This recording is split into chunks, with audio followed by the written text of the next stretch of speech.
ವೃಶ್ಚಿಕ ರಾಶಿ ಬಗ್ಗೆ ತಿಳ್ಕೊಳ್ರಿ. ಈಗ ಧನಸ್ಸು ರಾಶಿ. ಹಾಗಿದ್ರೆ ಬನ್ನಿ ಧನಸ್ಸು ರಾಶಿಗೆ ಈ ಒಂದು ಗುರುಬಲದ ಬದಲಾವಣೆಯಿಂದ ಯಾವ ರೀತಿ ಅನುಕೂಲ ಆಗುತ್ತೆ ಅನಾನುಕೂಲ ಆಗುತ್ತೆ ಅಂತ ತಿಳ್ಕೊಳ್ಳೋಣ.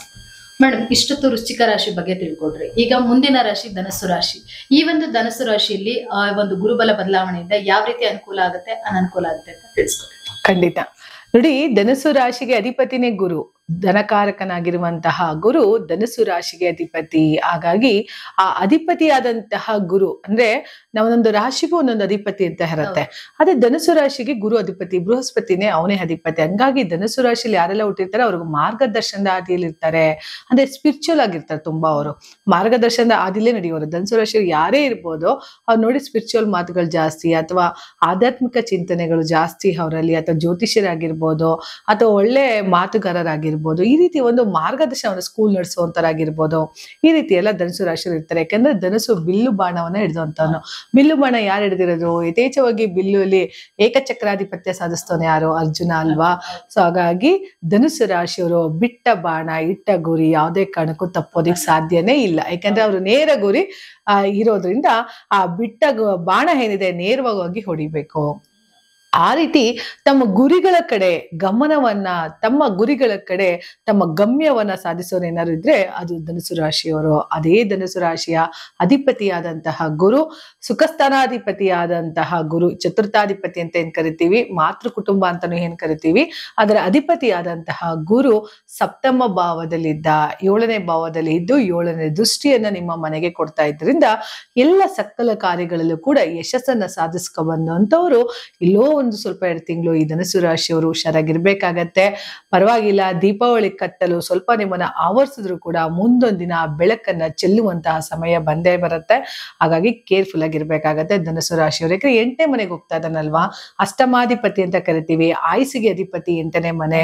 ಅದಕ್ಕೆ ನೋಡಿ, ಈ 8ನೇ ಮನೆಯನ್ನ ಯಾವಾಗ್ಲೂ ನಿಗೂಢವಾಗಿ ಕೊಟ್ಟಿದ್ದಾರೆ, ಕಂಡು ಹಿಡಿಯೋದಿಕ್ಕೆ ಆಗಲ್ಲ. ಯಾಕೆಂದ್ರೆ ಇದೊಂದು ಶಾಪ ಅಂತ ಅನ್ಕೊಳ್ತೀನಿ. ಸಣ್ಣದಾಗ ಒಂದ್ ಕತೆ ಹೇಳ್ಬೇಕು ಅಂತ ಅಂದ್ರೆ, ಪಾರ್ವತಿ ದೇವಿ ಸ್ನಾನಕ್ಕೆ ಹೋದಾಗ ಅದೇ ಬೃಹಸ್ಪತಿ ಆದಂತಹ ಗುರು ಶಿವ ಅವರನ್ನ ನೋಡಕ್ಕೆ ಬರ್ತಾರೆ. ಪಾರ್ವತಿ ದೇವಿನ ಮಾತಾಡ್ಸೋದಕ್ಕೆ ಅಂತ ಬಂದಾಗ ಪಾರ್ವತಿ ದೇವಿ ಸ್ನಾನಕ್ಕೆ ಹೋಗೋದು ತನ್ನ ದಿವ್ಯ ದೃಷ್ಟಿಯಿಂದ ಗುರುನ ಕೇಳ್ತಾನೆ ಶಿವ. ಪಾರ್ವತಿ ದೇವಿ ಎಲ್ಲಿ ಅಂದಾಗ ತನ್ನ ದಿವ್ಯ ದೃಷ್ಟಿಯಿಂದ ಪಾರ್ವತಿ ತನ್ನ ಸ್ನಾನದ ಮನೆಯಲ್ಲಿದ್ದಾನೆ ಅನ್ನೋದು ಗೊತ್ತಾಗತ್ತೆ. ಆಗ ಸ್ನಾನಕ್ಕೆ ಹೋಗಿದ್ದಾರೆ ಅಂತ ಹೇಳಿ ಈ ಒಂದು ಬೃಹಸ್ಪತಿ ಗುರುಗಳು ಏನಿದ್ದಾರೆ ಹೇಳ್ತಾರೆ. ಆಗ ಅವರು ಪಾರ್ವತಿ ದೇವಿ ಹೊರಗಡೆ ಬಂದಾಗ ನಾನು ಸ್ನಾನಕ್ಕೆ ಹೋಗೋದು ಈ ಬೃಹಸ್ಪತಿ ಗೊತ್ತಾಗತ್ತೆ ಅನ್ನೋದಾದ್ರೆ ಪಾರ್ವತಿ ದೇವಿ ಶಾಪ ಅದು ಗೊತ್ತಾಗತ್ತೆ. ಅಂದ್ರೆ ನಿನಗೆ 8ನೇ ಮನೆ ದಿವ್ಯ ದೃಷ್ಟಿ ಅಂತ ಏನ್ ಕರಿತೀವಿ, ಆ 8ನೇ ಮನೆನ ನಿಗೂಢವಾಗಿ ಹಿಡ್ತೀನಿ. ಮುಂದೆ ನಿನಗೆ ಯಾರು ಸಾವಾಗತ್ತೆ, ಯಾರು ಹೋಗ್ತಾರೆ, ಏನ್ ಬರ್ತಾರೆ, ಏನಾಗತ್ತೆ ಅನ್ನೋದನ್ನ ನೀನು ನಿಖರವಾಗಿ ಹೇಳಲೇಬಾರ್ದು. ಹಂಗಾಗಿ ಎಷ್ಟೋ ಜನ ಅಸ್ಟ್ರಾಲಜರ್ಗಳು ನೋಡಿ ಯಾವಾಗ ನಿಮಗೆ ಕೆಟ್ಟದಾಗತ್ತೆ ಅಂತ ಹೇಳ್ತಾರೆ, ಈ ಕ್ಷಣ ಇಂಥ ದಿನ ಇಂಥ ಸಮಯದಲ್ಲಿ ನಾವು ಮಗು ಬರೋದಾಗ್ಲಿ, ಮಗು ಸಾಯೋದಾಗ್ಲಿ, ಹುಟ್ಟು ಮತ್ತೆ ಸಾವನ್ನ ನಿಖರವಾಗಿ ಹೇಳೋದಕ್ಕೆ ಸಾಧ್ಯ ಆಗ್ಲಿಲ್ಲ. ಇದೊಂದು ಶಾಪ ಪಾರ್ವತಿ ದೇವಿ ಅಂತ ಕರಿತೀವಿ. ಹಾಗಾಗಿ ಆ ಒಂದು 8ನೇ ಮನೆಗೆ ಬರೋದ್ರಿಂದ ಸ್ವಲ್ಪ ನಿಮ್ಮ ಆರೋಗ್ಯದಲ್ಲಿ ಯಾರಿದ್ದಾರೆ ಧನಸ್ಸು ರಾಶಿಯವರು ಇರ್ಬೋದು, ಕೇರ್ಫುಲ್ ಆಗಿರಿ.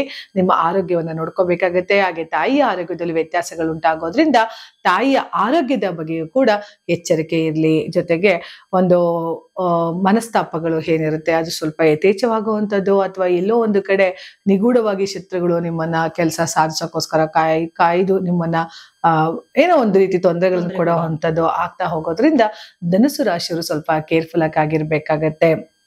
ಹಾಗಾಗಿ ಹೆಚ್ಚು ಧನಸ್ಸು ರಾಶಿಯವರು ಗುರುಗಳನ್ನ ಆರಾಧನೆ ಮಾಡುವಂಥದ್ದು, ಆಲಂಗುಡಿ ಗುರುಗಳ ದರ್ಶನವನ್ನ ಮಾಡುವಂಥದ್ದು, ಮಂತ್ರಾಲಯ ರಾಘವೇಂದ್ರವನ್ನ ಪ್ರಾರ್ಥನೆ ಮಾಡುವಂಥದ್ದು, ಗುರುಗಳಿಗೆ ಸಂಬಂಧಪಟ್ಟಂತಹ ಹೆಚ್ಚು ಆರಾಧನೆಯನ್ನು ನೀವು ಮಾಡ್ತಾ ಇರೋದ್ರಿಂದ, ಜೊತೆಗೆ ಗುರುವಿನ ಮಂತ್ರ ಬೀಜಾಕ್ಷರಿ ಮಂತ್ರವನ್ನ ಕೂಡ ನೀವು ಹೇಳ್ತಾ ಬರೋದ್ರಿಂದ ಕೂಡ ಈ ಒಂದು ಕಷ್ಟಗಳಿಂದ ಹೊರಗಡೆ ಬರ್ತಾ ಹೋಗ್ಬೋದು. ನೋಡಿ, ನಾವು ಯಾವಾಗ್ಲೂ ಟೈಮ್ ಚೆನ್ನಾಗಿಲ್ಲ ಅಂದಾಗ ಸ್ವಲ್ಪ ಸೈಲೆಂಟ್ ಆಗಿರ್ಬೇಕಾಗತ್ತೆ. ಇಲ್ಲ ಒಂದ್ ಕಡೆ ನಮ್ಮ ಮೌನ ನಮ್ಗೆ ಯಾವಾಗ್ಲೂ ಒಳಿತನ ಮಾಡ್ತಾ ಹೋಗುತ್ತೆ. ಸೊ ಸಮಯ ಚೆನ್ನಾಗಿಲ್ದಿದ್ದಾಗ ಕೆಟ್ಟ ಸಮಯಗಳು ನಮ್ಮ ಬಾಧಿಸ್ತೇವೆ ಅಂತ ಅಂದಾಗ ಸ್ವಲ್ಪ ಸೈಲೆಂಟ್ ಆಗಿರ್ಬೇಕಾಗತ್ತೆ. ಧನುಸ್ಸು ರಾಶಿಯವರು ಖಂಡಿತ ಒಳ್ಳೇದಾಗತ್ತೆ. 2 ತಿಂಗಳು ಸ್ವಲ್ಪ ಕೇರ್ಫುಲ್ ಆಗಿರಿ. ಡಿಸೆಂಬರ್ 5ನೇ ತಾರೀಕುವರೆಗೂ ಗುರು ಸಂಚಾರ ಕರ್ಕಾಟಕ ರಾಶಿಯಲ್ಲಿ ನಡೆಯೋದ್ರಿಂದ ಕೂಡ ತುಂಬಾ ಕೇರ್ಫುಲ್ ಆಗಿ ವ್ಯವಹಾರಗಳನ್ನ ಮಾಡ್ಬೇಕಾಗತ್ತೆ. ಎಲ್ಲೂ ಹಣಕಾಸಿನ ಹೂಡಿಕೆ ಬೇಡ. ಧನುಸು ರಾಶಿಯವರು ಸ್ವಲ್ಪ ಹೂಡಿಕೆ ಮಾಡೋದ್ರಲ್ಲಿ ನೋಡ್ತಾ ಇರ್ತಾರೆ, ಯಾವ್ದಕ್ ಮಾಡಿದ್ರೆ ಬೆಸ್ಟ್ ಅಂತ ಹೇಳಿ. ಸದ್ಯಕ್ಕೆ ಯಾವುದೇ ಆದ ರೀತಿಯ ಹೊಸ ಹೂಡಿಕೆಗಳನ್ನ ಮಾಡಬೇಡಿ, ಯಾರನ್ನೇ ನಂಬಿ ದುಡ್ಡನ್ನ ಕೊಡಬೇಡಿ. ಹಣವನ್ನ ಕೊಟ್ರೆ ವಾಪಸ್ಸು ಬರ್ದೇ ಇರುವಂತಹ ಸಮಯ ಆಗಿರೋದ್ರಿಂದ ಸ್ವಲ್ಪ ನೋಡ್ಕೊಂಡು ಹಣಕಾಸಿನ ವ್ಯವಹಾರಗಳಲ್ಲಿ ಎಚ್ಚರಿಕೆಯಿಂದ. ಆಲ್ರೆಡಿ ಧನುಸು ರಾಶಿಯವರು ಕಮಿಟ್ಮೆಂಟ್ಗಳಲ್ಲಿ ಇದ್ದಾರೆ, ಸಾಕಷ್ಟು ಕಮಿಟ್ಮೆಂಟ್ಗಳಿದ್ರೂ ಕೂಡ ಬರ್ತಿದೆ ಹೋಗ್ತಿದೆ, ಲಾಭಾಂಶಗಳು ಬರ್ತಾರೆ ಹಾಗೆ ಹೋಗ್ತಾ ಇದೆ. ಅದಕ್ಕೆ ಎಲ್ಲೋ ಈ 2 ತಿಂಗಳುಗಳು ಕಮಿಟ್ಮೆಂಟ್ಗೆ ತುಂಬಾ ಸಿಗಾಕೊಂಡು ಕೊಟ್ಟಿರುವ ಸಾಲಗಳಿಗೆ ಶ್ಯೂರಿಟಿ ಕೊಟ್ಟು ಸಿಗಾಕೊಳ್ಳೋದ್ರಿಂದ ಯಾರಿಗೂ ಶ್ಯೂರಿಟಿ ಕೊಡಬೇಡಿ, ಯಾರಿಗೂ ಹಣವನ್ನ ಕೊಟ್ಟು ಕಳೆದುಕೊಳ್ಳುವಂತ ಒಂದು ಪ್ರಸಂಗವನ್ನ ತಂದುಕೊಳ್ಬಾರ್ದು. ಧನುಸು ರಾಶಿಯವರು ಖಂಡಿತ ಇದೇ ದೀಪಾವಳಿ ಅಮಾವಾಸ್ಯೆ ಧನುಸು ರಾಶಿಯವರಿಗೆ ಒಳ್ಳೆದನ್ನ ಮಾಡ್ಲಿ, ಒಳಿತನೆ ಕೊಡ್ಲಿ ಅಂತ ಹೇಳ್ತಾ ನನ್ನ ಮಾತನ್ನ ಮುಗಿಸ್ತೀನಿ. ನೋಡಿದ್ರಲ್ಲ ವೀಕ್ಷಕರೇ, ಧನುಸು ರಾಶಿಯವರಿಗೆ ಈ ಒಂದು ಗುರುಬಲ ಯಾವ ರೀತಿ ಬದಲಾವಣೆ ತರುತ್ತೆ ಅಂತ. ಅಂದ್ರೆ ಧನುಸು ರಾಶಿಯವರು ಸ್ವಲ್ಪ ಮಟ್ಟಿಗೆ ಅವರ ಆರೋಗ್ಯದಲ್ಲಾಗಿರ್ಬೋದು, ಹಣಕಾಸಿನಲ್ಲಾಗಿರ್ಬೋದು ಸ್ವಲ್ಪ ಜಾಗ್ರತೆ ವಹಿಸ್ಕೊಂಡ್ರೆ ಯಾವುದೇ ರೀತಿ ತೊಂದರೆ ಆಗೋದಿಲ್ಲ. Precaution is better then cure ಅಂತಾರಲ್ಲ, ಹಾಗೆ ಸಮಸ್ಯೆಗಳಂತ ಬಂದಾಗ ಅದರಲ್ಲಿ ಸ್ವಲ್ಪ ತಾಳ್ಮೆನ ವಹಿಸ್ಕೊಂಡ್ರೆ ಯಾವ ಸಮಸ್ಯೆ ಕೂಡ ದೊಡ್ಡದಾಗಿರಲ್ಲ. ಹಾಗಿದ್ರೆ ಬನ್ನಿ ಮುಂದಿನ ರಾಶಿ ಬಗ್ಗೆ ತಿಳ್ಕೊಳ್ಳೋಣ.